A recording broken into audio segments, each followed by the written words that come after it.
Thank you so much. It's great to be back at the RJC, and to all of you, Shavua Tov. The Republican Jewish Coalition has always had a special place in my heart for many reasons. We get each other on a personal level. We know what it's like to be pushed around, but we also know what it means to push back. And right now, America needs leaders who aren't afraid to fight for what is right. We just lived through a disheartening election.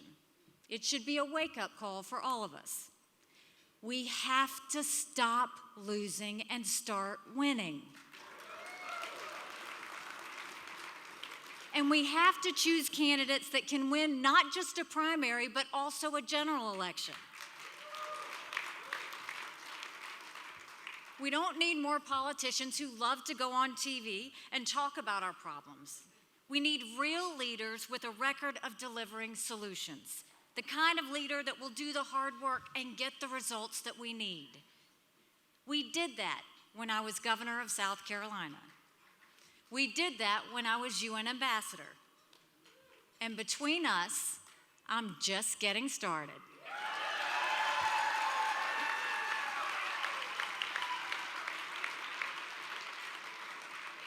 We need to acknowledge what went wrong on November 8th. But first, I want to talk about what went right. Despite the headlines, we cleaned up in a lot of states. Look at Florida. I'm glad to be joined tonight by Governor Ron DeSantis.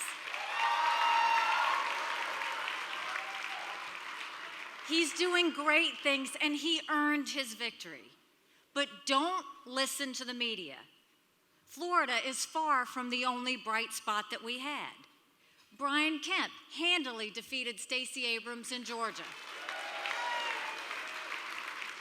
Greg Abbott kicked Beto O'Rourke to the curb in Texas. And then there's Iowa. The good people of the Hawkeye state flipped the Attorney General seat, the state treasurer, both 40-year incumbents in those races. And at the top of the ticket, Governor Kim Reynolds won in a historic victory, shepherding every single congressional race and picked up multiple state house races. These leaders won because they actually led. They fought for the people in their states. Over the past few months, my political organization and I endorsed 60 candidates. We did over 80 campaign events. We raised $10 million that went straight into those candidates' campaign accounts. And we had a great time working with the RJC in Nevada and Texas. Like all of you, it was disheartening to see some of our candidates lose. But I disagree that our losses were due to one person. I also disagree that we had bad candidates. We fell short for a number of reasons. First, our candidates were completely outraised. The Democrats blew us out of the water when it came to fundraising, and it's why we lost the messaging wars. Secondly, we were completely outplayed electorally. The Democrats did a full court press to vote early. We sat on our hands. Friends, early and absentee voting are here to stay. We need to play the same game and turn out the maximum number of voters. The left does it, and we don't. And finally, we were completely outfought politically. The Democrats were unified. They had their eye on the ball. Even the squad stayed silent. But Republicans spent as much time fighting each other as we did the Democrats. It is time to quit eating our own.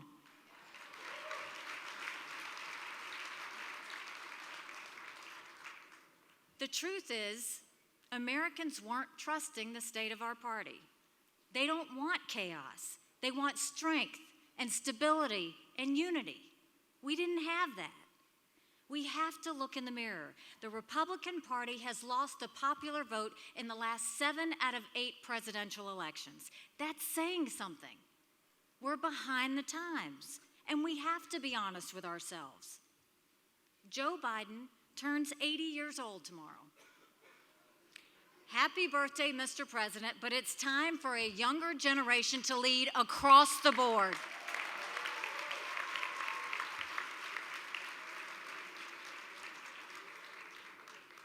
Our failure on Election Day has a terrible cost. When we lose, the Democrats win. And when the Democrats win, America loses. Look at our economy. Bidenflation is crushing families. It costs more at the pump, and that's how we get to work. It costs more at the grocery store, and that's how we feed our families. Families are spending $5,000 more this year than they spent last year on the exact same things. When Michael and I were raising our kids, do you know where we would have gotten that money from? A credit card. That's what's happening in middle America right now, and interest rates are going up. People are suffering. 30% of Americans have dipped into their savings accounts. 60% of Americans are now in credit card debt. A third of our small businesses couldn't pay rent in October. Our small businesses are the heartbeat of our economy. This is a crisis. But the Republican Party knows the solutions that will get us back on track. We need to cut wasteful spending. We need to cut taxes. We need to pump more oil and gas than we ever have before.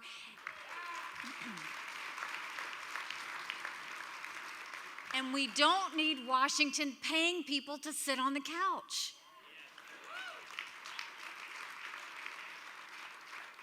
We put those same solutions to work in South Carolina. When I came into office, our unemployment rate was 10.8%. And South Carolinians were tired of being the butt of the jokes. Prior years, all of the eggs in South Carolina had been put in the textile basket. And when textile manufacturing went overseas, so did all of our jobs.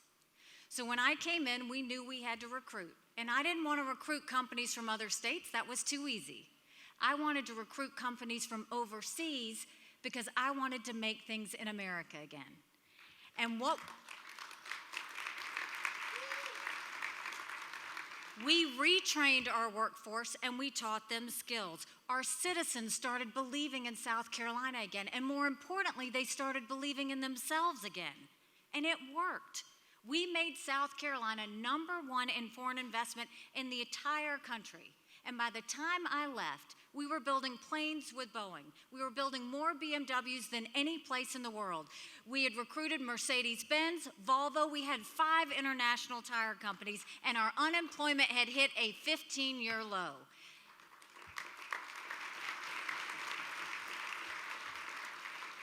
They were referring to us as the beast of the Southeast, which I loved. If we can do that in South Carolina, we can do that in all of America. And parents know that we need to fix our education.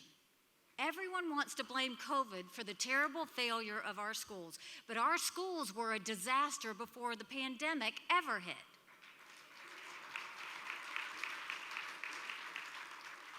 Pre-COVID, 65% of 4th graders in our country were not proficient in reading. 66% of 8th graders weren't proficient in reading or math. Now the situation's even worse. Our kids have experienced the largest decline in 3 decades. Ready for this? Now 70% of 8th graders in our country are not proficient in reading. And we saw the largest drop in math scores ever. Do you really think we'll beat China if our kids can't read, write, or do simple math? As parents, we have one job, and that's to make sure our kids get a good education. Parents know what their children need.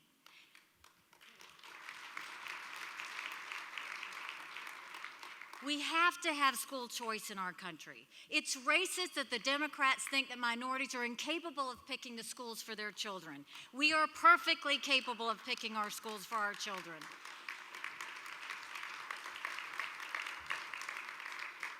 And there are so many other problems to solve. We need to end the crime wave and back the blue. We need to secure our border and build the wall. America is a country of laws, and it's time every criminal knew it.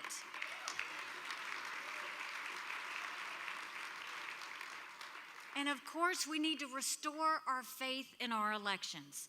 Someone should teach Arizona, Nevada, and California how to run an election. We deserve to know the results on Election Day, not Thanksgiving. And we need even more election integrity because it works.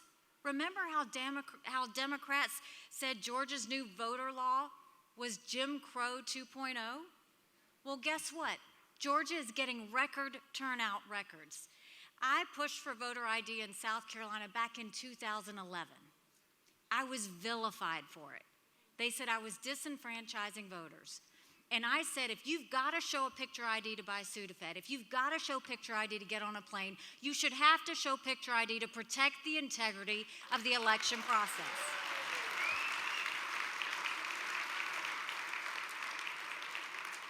And I said, but I hear you. So if you think we're disenfranchising voters, anyone that needs an ID, we will pick them up, we will take them to the DMV, we will give them a free ID, and we will return them home safely. Out of 5 million people in South Carolina, you know how many people asked for a ride? 25. We passed voter ID in South Carolina, and now we have more people voting in South Carolina than ever before. And yes, we have our election results on election night.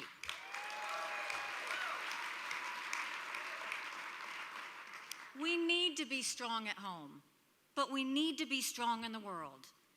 I know what American leadership looks like, and it is the opposite of what Joe Biden is doing.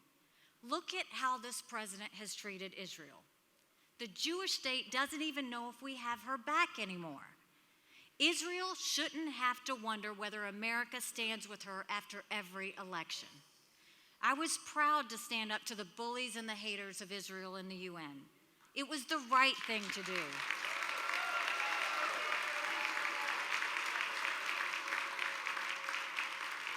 But standing up to Israel should never be partisan. And I'm proud to say I was the first governor in America to sign a law banning BDS.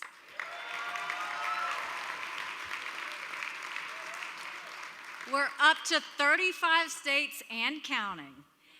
Supporting Israel shouldn't be hard. Neither is standing up to Iran.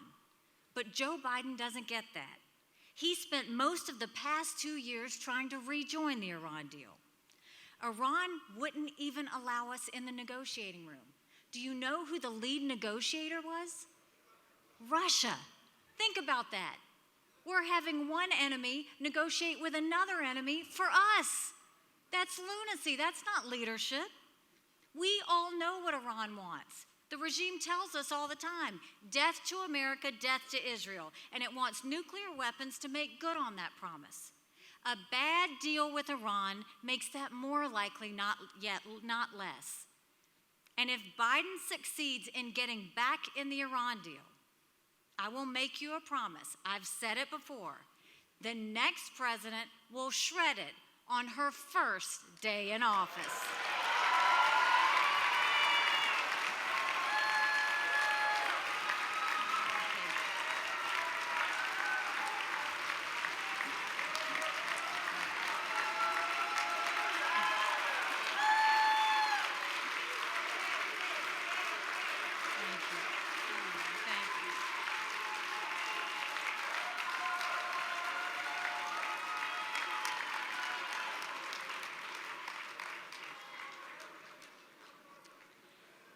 Lots of our crises wouldn't exist if we wouldn't have had the debacle in Afghanistan. Pulling out of Afghanistan wasn't the problem. The problem was how Joe Biden did it. He threw away 2 decades of sacrifice and humiliated our country. 13 heroic service members lost their lives because Biden surrendered. As the wife of a combat veteran who deployed in Afghanistan, it was sickening to watch. And it was a slap in the face to my husband, Michael, and his military brothers and sisters who served there. To think that Biden had America leave Bagram Air Force Base in the middle of the night without telling our allies who stood shoulder to shoulder with us for decades because we asked them to be there. Think about what that told our friends. More importantly, think about what that told our enemies. It said, when in danger, America can't be trusted. Putin sure got the message. It's why he thought he could get away with the largest land war in Europe since World War II. America could have stopped that war before the shooting started. China got the message too. China is closer than ever to invading Taiwan. It's in the process of building military that rivals our own. And you want to know what our military is doing? Gender pronoun classes. And what's Joe Biden doing? He's trying to negotiate a climate deal with China. We have to snap out of it. China is our number one national security threat.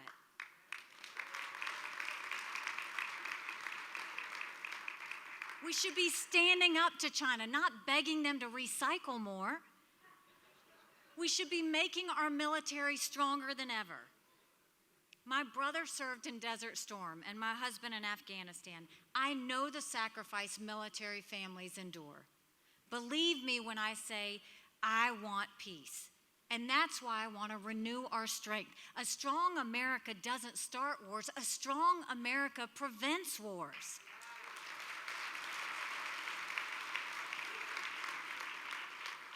American leadership is needed now more than ever. Terrorists are on the march. Russia is invading its neighbors. A communist superpower is trying to bury us, and America is falling behind. We look so distracted right now, and when America is distracted, the world is less safe. The world hasn't been this dangerous since the 1970s.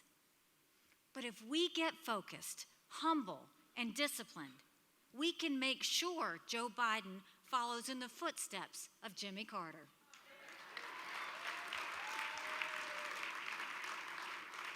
Like Jimmy, we'll make sure Joe is a one-term president.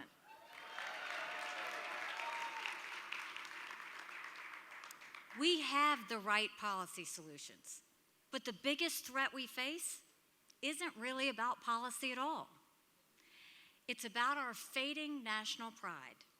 There is a national self-loathing that is sweeping across America, and it's worse than any pandemic by far. My love of America is one of the driving forces in my life. At the UN, I dealt with plenty of countries that hate America, and proving them wrong was the best part of my job. But I never expected to see that same hatred coming from our fellow Americans. We now have self-loathing in the classroom, the boardroom, the media green room, and the back rooms of government. We see it in riots on our street and censorship in big tech. And we see it at every level of the Democratic Party, all the way up to Joe Biden and Kamala Harris. The Democrats of today no longer want a colorblind society, just the opposite. They want to judge people based on the color of their skin. And they have the gall to tell us America is racist. My parents taught me better. They came from India with $8 in their pockets. We were the only Indian family in a small, rural southern town. We weren't white enough to be white. We weren't black enough to be black. They didn't know who we were, what we were, or why we were there.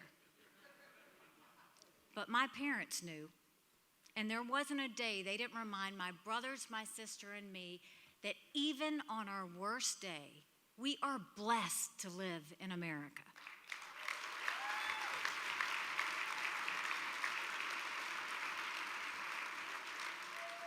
This crisis of self-loathing will destroy us if we let it. We have to start loving America. We have to start loving America once again. And we have to teach our kids and our grandkids that America deserves their love. I'm not afraid to tell the real story of America. It's the story of Abraham Lincoln, Frederick Douglass, and the abolitionists who ended slavery. It's the story of Elizabeth Cady Stanton, Susan B. Anthony, and the suffragettes who made women's rights a reality. It's the story of Martin Luther King Jr., who told us his dream and saw it become real at the end of segregation. And I've seen this story in my own life and in my time as governor. When a black man named Walter Scott was murdered by a dirty cop, we didn't have riots. Instead, we passed the first body camera bill in the country, protecting our citizens and our good cops.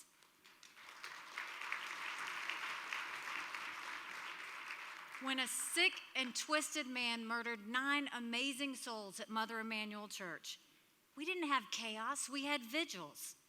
And as the first female governor of South Carolina and the first minority female governor in the United States, I will say until my last breath, America is not a racist country.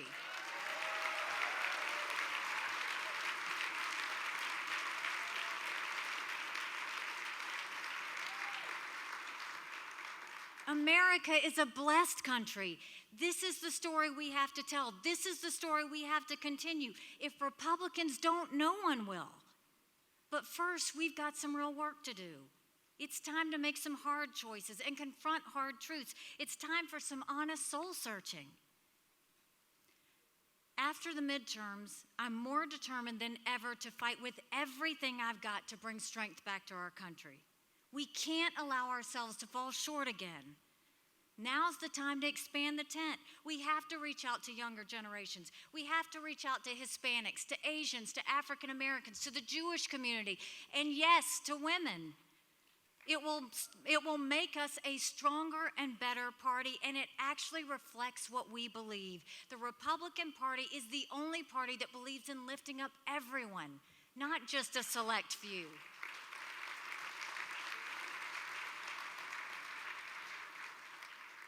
A lot of people have asked if I'm going to run for president.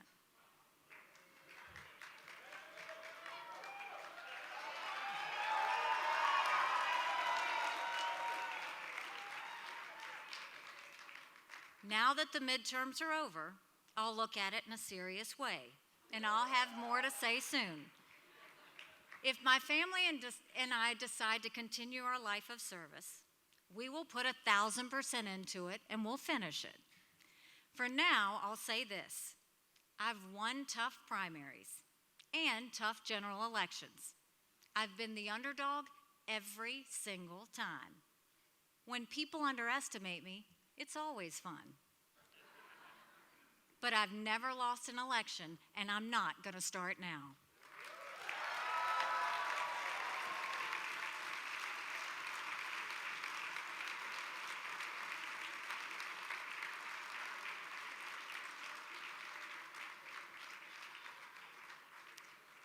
I'm ready for the road ahead. As a brown girl growing up in a small rural southern town, I saw the promise of America before me. As the proud wife of a combat veteran, I saw our people's deep love of freedom and determination to defend it. As governor of South Carolina, I saw our state move beyond hate and violence and lift up everyone in peace. And as ambassador, I saw that America is still the standard. When we speak, the world listens. Where we lead, the world follows. Who we are, the world wants to be. I was reminded of America's special role every day at the United Nations. But one day stands out among the rest. It was a day I stood on the Simon Bolivar Bridge between Venezuela and Colombia. I watched thousands of Venezuelans walk holding their babies in the hot sun for hours just to get the one meal they might get that day. At that time, they were killing zoo animals for food. They were fleeing socialism, and they were searching for freedom. When I left the bridge, I went to a nearby shelter where the Venezuelans were gathering. After a few minutes, more and more families started to gather around me. I didn't understand why they flocked to someone they had never met. And then it hit me. They didn't care who I was. They cared where I was from. In me, they saw America, and in America, they saw hope. As Republicans and as Americans, it's up to us to renew that hope. Our children and our grandchildren are counting on us, and together, I know, we will come through for them in a way that makes everyone proud. Thank you, God bless you, and God bless America. Isn't